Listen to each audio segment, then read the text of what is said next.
The Chinese regime has openly backed the WHO against Taiwan, a region that China considers its own territory. In the latest episode, China is accusing Taiwan of quote-unquote venomous attacks against its aid/abettor, the World Health Organization. This may just be the biggest attestation of the WHO-China nexus. Let me start from the very beginning. Taiwan had hit back at the WHO chief because he accused the Taiwanese leadership of racism. We told you yesterday what happened, how Dr. Tedros alleged that Taiwan was behind a smear campaign against him. He called them racist. Now China has joined in. It says that Taiwan is indeed conspiring with internet users to spread racist comments. Why? Because according to Beijing, this is Taiwan's bid to seek independence by manipulating a crisis. I certainly will not agree with their accusation. We hope the Taiwan government will not politicize the pandemic or engage in political manipulation. Well,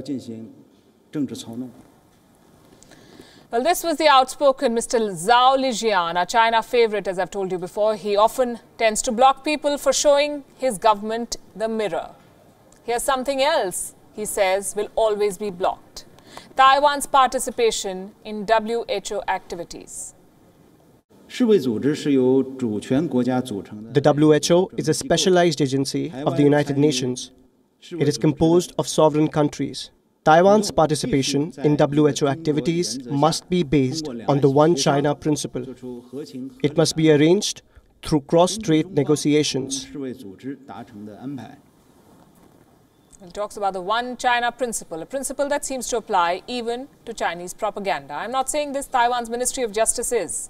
The Investigation Bureau of this ministry has unearthed an online campaign to apologize to the WHO Director General. It says thousands of Chinese internet users are posing online as Taiwanese and rendering heartfelt apologies on behalf of Taiwan's government.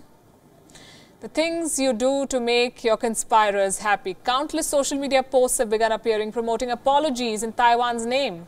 The same templates are being spotted on several accounts that falsely identify themselves as Taiwanese. But all of them have been traced back to China. The message they're carrying reads, and I'm quoting, "I feel extremely ashamed that we attacked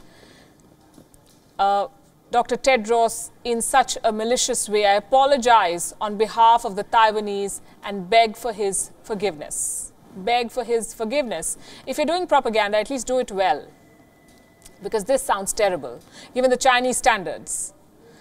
Back to the issue, Taiwan is not taking any of this lightly. It says that these actions constitute a grave threat to Taiwan's international reputation. It does, after all. The small island state is managing the pandemic better than China, without any help from international organizations. Taiwan has only recorded 382 cases and 6 deaths.